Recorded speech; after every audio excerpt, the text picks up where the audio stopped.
This podcast is not intended to provide any investment advice. The opinions expressed here by either the hosts or guests do not necessarily reflect the views of PSA, Collectors Holdings, or any of their affiliates. Any discussion of collectible values in the past or present is not a guarantee of future performance.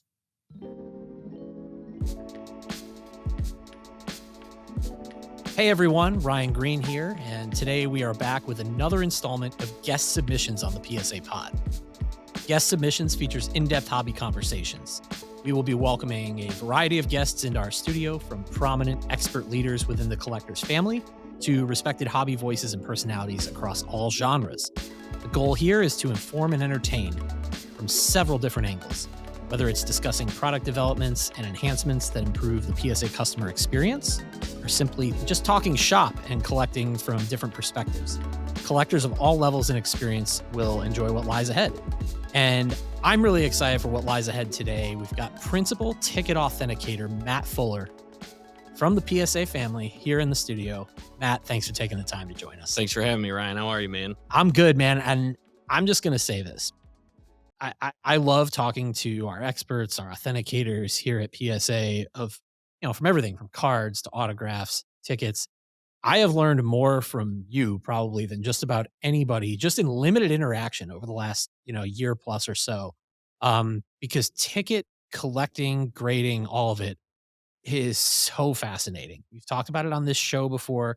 I'm glad to have you here because I think everybody's really going to take something from this. It's such a niche category, but it's such a fascinating category that you are just having your hands every day. Yeah, glad to be here. I mean, tickets are certainly very complex and there's a lot to learn, especially to the average collector, card collector, if they're venturing over. I mean, tons to be educated on.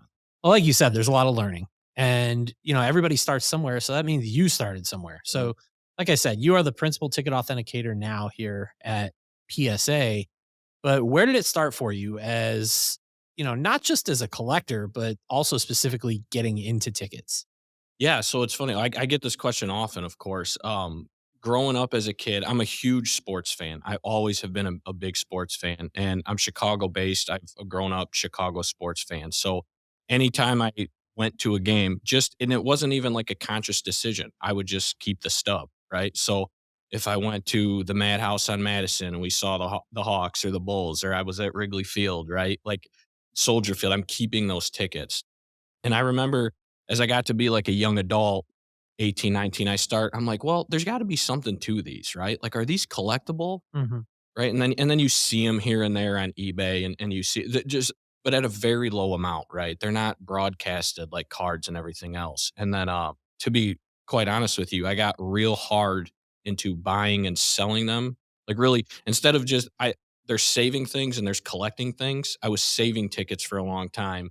And I started to buy and sell tickets after the Cubs won the World Series in 2016. So of all the sports, I mean, I'm That's your team. but I mean, you can't even measure how much I love the Chicago Cubs. But after they won the World Series in 2016, I just went head on, and they're very interesting, right? I try to just sponge all the information I can with things that, like, they have a little bit of like a mystique to them, like they truly do, right? You're like, what am I looking at? Why are there different colors? Why are there different versions? Why are some bigger than the other? And then I just started to just try to break it down one by one, right? From the most simplest part of a ticket to the most difficult. And I mean, I've just learned so much over these last years. It's just, I mean, it's insane. If I could go back to right when I'm like, yeah, I want to buy my first ticket to where I am now. I mean, it's night and day. So The I mean, there's so many examples, and we're going to talk about some of them. But like you said, the intricacy, the different paper stocks, the colors, and learning the history of those tickets, it's beyond fascinating. So you've been at PSA now how long? actually, 1 year on to the day is my anniversary. Today is. So we timed this up perfectly, Yeah, right? yeah, couldn't Right? work. This is amazing. All right, Yeah. so we're at the beginning of November. You've been here a year.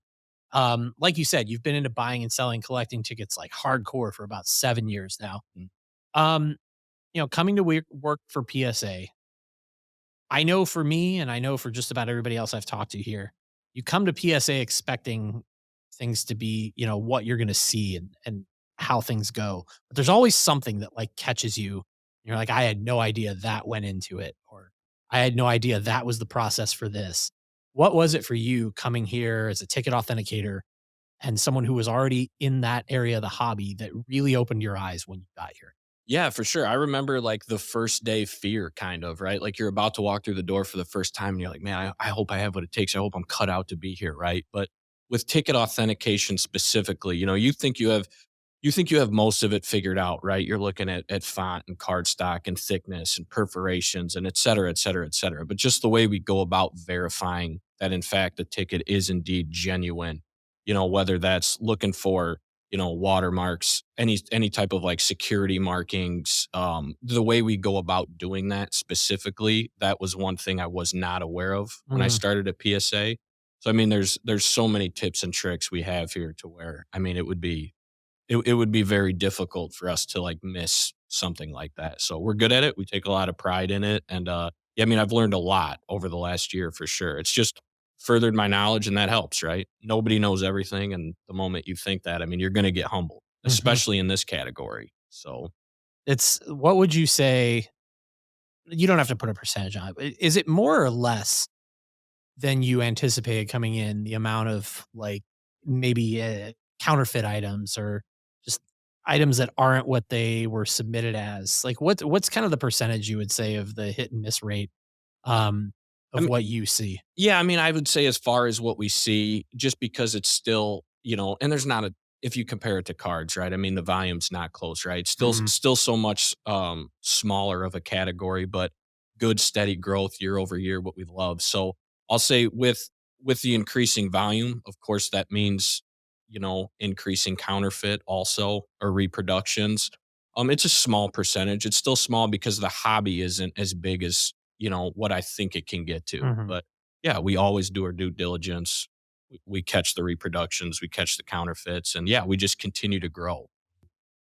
Well, so you've obviously had to research and just discover facts about some pretty obscure items to this point, and maybe items you never even thought you would see in the ticket space. So let's talk about a couple of examples of just items you've seen that have come through that have just really caught your eye, and you really had to buckle down and get into the nitty gritty and do the research that maybe you were even, I guess you could even say you were like proud of after the fact. You're like, that you were able to confirm certain details about.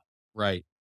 I mean, I'll start a couple tickets that just blew the doors off me no matter what. I just want to touch on this quick before we get into the specifics. At the National this summer in Chicago, there were two super, super cool items. So we had the 1969 NASA Apollo pass came in and it was numbered one. It Oh, was the first pass. And we were able to authenticate and grade that, and it was absolutely the real deal. And I mean, that's incredible. That's real history, right? And then the other one, we had a 1914 Boston baseball pass. So that's valid for Babe Ruth's rookie season, which is wow. just incredible, right? And something that old now, we're approaching 110 years since Babe Ruth debuted. Nobody's ever seen a Babe Ruth debut ticket. We likely never will. That's the closest we get. First one I've ever seen. But yeah, I wanted to just touch on those real quick. I mean, a lot of I could give you a few specifics. Like the Jackie Robinson debut ticket that it stirred up a lot of noise this summer, right? They're kind of two twin matching box D84 Jackie Robinson tickets, right? And you have to obviously you're careful with everything, but the real high value things like that's you're going to town on those items. So Mm. we had a ticket come in. It was box D84. It was all good. It checked out. And then a few months later, we had another box D84. And, initial reaction was, of course, I was familiar with how Ebbets Field seating worked, but just to take the extra step, right? Like we were able to track down a seating map, time appropriate seating chart from Golden Auctions that sold in 2019. So we partnered up and like tag team that. I was able to verify the seat existed. The one part I didn't know was how many people fit inside a box. Ah. So yeah, prior to the Dodgers leaving Brooklyn, Ebbets would allow 8 people into one box. So your D84 box, up to 8 people could have fit inside. Therefore, that's why we found the twin matching, and there may be 6 more out there. Separate owners? So, yeah, no, I'm sorry, same exact Same owner. owner. Okay, I was Yep. gonna say the the odds. Yeah, and Two separate owners 90 years later, however long it's been. 80 right. years later, yeah. And for whoever's listening, it was rather cool because, you could tell whoever's listening that collects tickets and is aware of these 2 Jackie tickets, the tear of where they tore the ticket, it almost mirrors each other. So there's a story right there, right? It's like Wow. this woman, it was a woman who entered the stadium in 1947. They just took the 2 tickets were on top of each other and they just tore 'em the same way, Wow. right? So it's I mean, they really are kind of like they're twin tickets. That's Those people amazing. sat right next to each other. So, Wow. yeah, very cool. Like, so here's a question for you then. You talk about having to go find a seating chart from Ebbets Field from, you know, decades ago. Right. People are really starting to get into this and doing their own research at home on items and rare items and tickets. What are some of the best research tools that you've found when people are maybe hunting for tickets from events and trying to do their own work to see if what they're finding in the market is real? Yeah, I mean, as far a lot of people like to collect tickets because of, what it meant. What did it signify? What was I able to see? What happened? Right? Who won Mhm. a championship? Who debuted? Yeah. Where was the cool slam dunk? Et cetera, et cetera. Right? So as far as like, again, with cards, we don't have everything cataloged, and there's no, big set sheets and it, et cetera, et cetera. With tickets, it really is just a lot of like inside small hobby information, right? And there's a couple older guys that have been doing this much longer than me that kind of paved the way for certain things, right? Like there's a gentleman, Dan Busby, who wrote a book, one of the only books on tickets, right? And he kind of broke the code for undated New York Yankee tickets. So if you're an East Coast guy and you're a big Yankees fan and you want to get into tickets, right? Like there's that book that was then turned into a website with the help of a couple other guys, and then you can back it up all the way from 1922 all the way to current day, right? Any of these undated tickets, you're kind of able to, okay, this is what it is. This is what I should be looking for. But to your question, that's the challenge. And I think that that is what makes true ticket collectors with a lot of knowledge. I mean, we're just a rare group of people, right? Number one, it's a small hobby. Number two, it takes a ton of effort. It takes a lot of effort to really have an interest in this and to try to understand what it is you're looking at it. Right. But I mean, I take a lot of pride in that, as you should, as anybody else should that does that, because you doing that, there have been, and I say this as humbly as possible, like there have been things like I have discovered, right? I've kind of unwrapped and been like, oh, wow, this is groundbreaking. And I can share that news like with other people with like minds, right? And they're Yeah. like, wow, this is great. So you just kind of take that and you sponge it up, right? You want to just absorb every piece of information you get to just keep going. It's interesting that, we had Darren Ravel on the show last year, and obviously he's really big into ticket collecting. And he talked about for sports card collectors moving over to tickets, debuts. That's the natural crossover, right? Mm. You collect rookie cards, you collect debut tickets. That's the natural entry point. And one thing I've learned about ticket collectors is everybody kind of has their niche and their I guess category that they like to collect. What is it for you? Yeah. In your collection, like, are you a debut tickets collector? Are you a moments collector? Is there anything you gravitate to? Yeah, so I like, I mean, it's no surprise if you've been listening from the beginning, I'm a huge Chicago Cubs fan, and my biggest PC is Ernie Banks. Okay. So I try to collect every single significant moment from him, right? I haven't been able to find his debut. There's only one known. Wow. And I think the guy that has it might be buried with it one day. So So you know where it is and who I has it. I know Okay, where yeah. it is, but yeah, likely won't see the light of day. But from his first home run to his 100th to his 500th, his last game, his last hit, et cetera, et cetera. I like first and lasts, Mm. like something that you were witnessing and seeing for the first time all the way, and especially like a Hall of Fame career like that that just stretch like Ernie, for example, right? 18 different years, right? And it stretches to 1971, like, and it put a stamp on the end of his playing career. Like this was the last time anyone saw Ernie get his last hit. It's fascinating. Mhm. It's very cool. So that is what I like to go after mainly, first and last. I like that. That's, there's, speaking of unique items, like this is I don't know why this just came to mind, but we're talking Chicago here. I'm from the Chicagoland area, so like I love hearing these stories from you. And Right. we had a Jordan debut ticket that came through not long ago. Um, And I believe it was the first of its kind that had been surfaced because it was a Michael Jordan debut ticket from the Bulls, but it was printed on Chicago Blackhawks paper stock Yeah, from the correct. Chicago Stadium box office. So, like, an Well, item like that comes through. I'll give you a really cool story about that real quick if you Yeah, want. yeah. So there's that ticket did surface. There's actually two of them. I Mhm. think just the one has been encapsulated, right?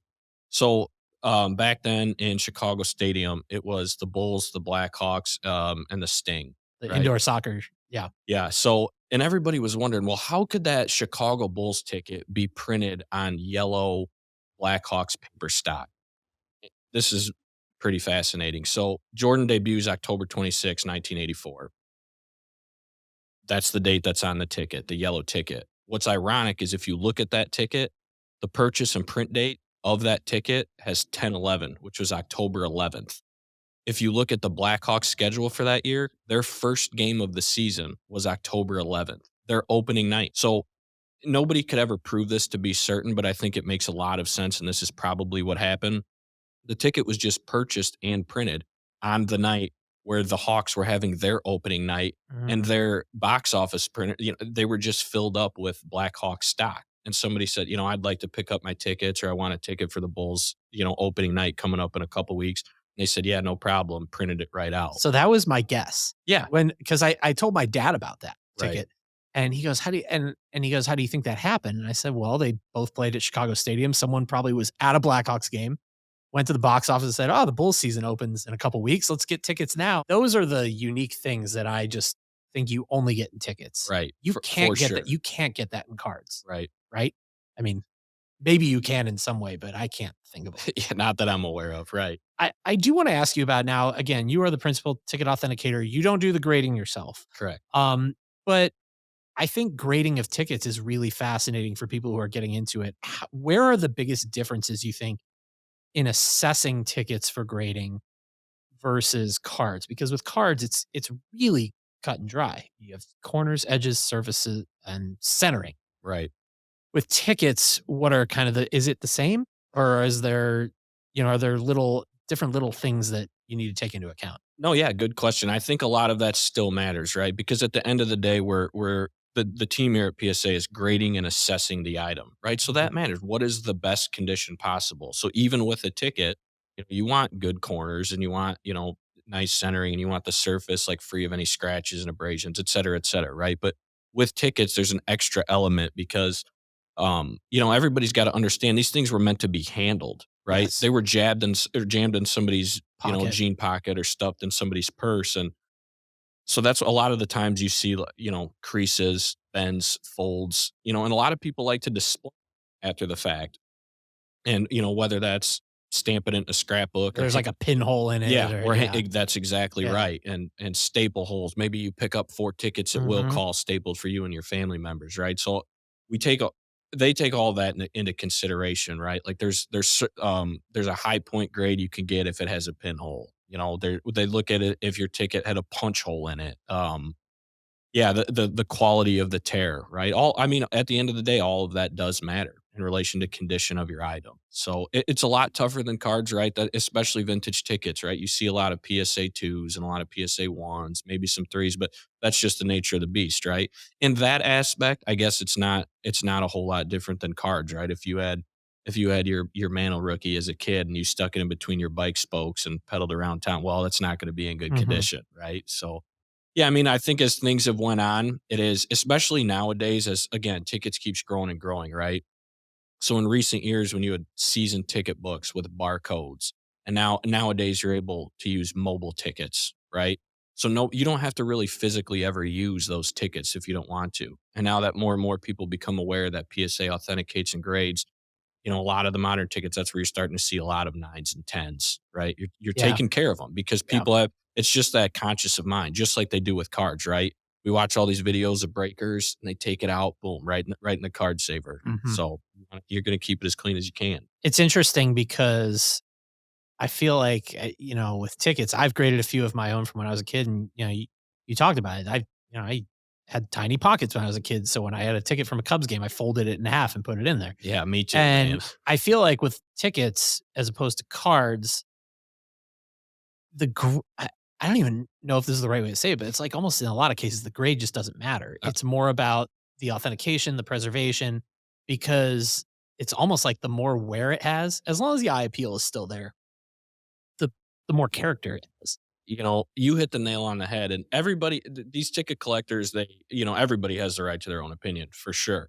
A lot of people put a lot of stock into is the ticket full and unused, and is it Yeah. nice? But I look at it like this. I'm being truthful here. I prefer a stub over a full, right? Not to say if I could buy if both were available and I could buy one, sure, the full because it holds more money. But deep in my heart, I know that stub, Was in the building. it was inside the field or Yeah. inside the stadium, and it witnessed whatever it may have witnessed, right? Like if that ticket's very rare, if it's a pop 1, 2, 3, 4, and it's crumbled up and it looks like your dog chewed on it, that's fine with me. Because like you just said, it's all about the rarity. Yeah. There's so few of these. So the condition to me, honestly, it's irrelevant. As a ticket collector, it's good that you mentioned rarity. Like, how do you look at the current state of, I guess the supply of tickets out there? Because more and more venues are not printing. Yeah, Me and you have talked about SoFi Stadium. right. It's one of the most difficult stadiums in the country to get a printed ticket No out. doubt. And, how do you think that's gonna, I guess, have an impact on the just ticket collecting hobby in general? Yeah, again, that's a question that comes up a lot, just on messaging boards and hobby groups, Facebook, et cetera, et cetera. But and everybody has a different opinion. My opinion is this: like this seems to have been the issue. I mean, COVID kind of really stopped. Like everybody was kind of on the downward swing to get away from physical tickets, and then when COVID came and they had to put all the safety measures in place, that really excuse me, put a hamper on it. I think that you have 2 groups of people, right? You have, and I use this very loosely, don't hold me literal, but I refer to like vintage tickets as a catch-all with just tickets pre-barcode, right? So Hmm. every team's a little bit different, but kind of in a range of years. Yeah. Pre-2000 was the no barcode era where tickets were really ripped, a real Yeah. ticket, right? So you have collectors that like to collect these vintage tickets. That's their main PC, or that's what they like. That's what they're going after. And you have a lot of guys now that like modern um, players and teams, right? If you want to collect a ticket from like LeBron highlights, he's still playing. I mean, good luck. Mhm. Some of them back in the day, but nowadays, 2019, 2021, I mean, it's just forget about it. But I think there's always a way, right? People that collect these modern guys where there's not an abundance of tickets left. And I mean, to be quite frank, there's rather few of those. So, you know, commemorative tickets come out. Like PSA just introduced authenticating grading commemorative tickets this Yeah. past summer. We also hold what are called seat locators, right? So now if you walk into a venue, most venues offer them, especially indoor venues. You go through the gate, there's a machine right there, they'll just print Prints you it. off, Yeah. right? And it's Yeah. a literal seat locator, right? So we want to keep the chase alive, of course. We'll do whatever we can to innovate, properly to what makes sense to be able to allow these folks to continue their collections, right? Let's just say that there's probably not gonna be a junk wax era of tickets on Yeah. the horizon, Yeah, probably anytime yeah, soon. yeah, and for the vintage guys, like, of course, what the current state of tickets and physical tickets. I mean, look, here's the thing: there are literally billions with a B. There are billions of raw tickets out there. So if you want to get started, don't think that they're all just slabbed up and being held in somebody's closet. That's Yeah. not the case. I mean, think about it: every sport, every game for over 100 years. There's tickets out there for everything. It's funny, you always hear about, like, the vintage card finds in, like, grandpa's attic. I'm of the opinion that there's, like, 10x of that in terms of tickets just lingering out there. My That is also my very strong assumption, right? Like Yeah. you hear it all the time. That we had a full red Michael Jordan debut. It's still a pop 101.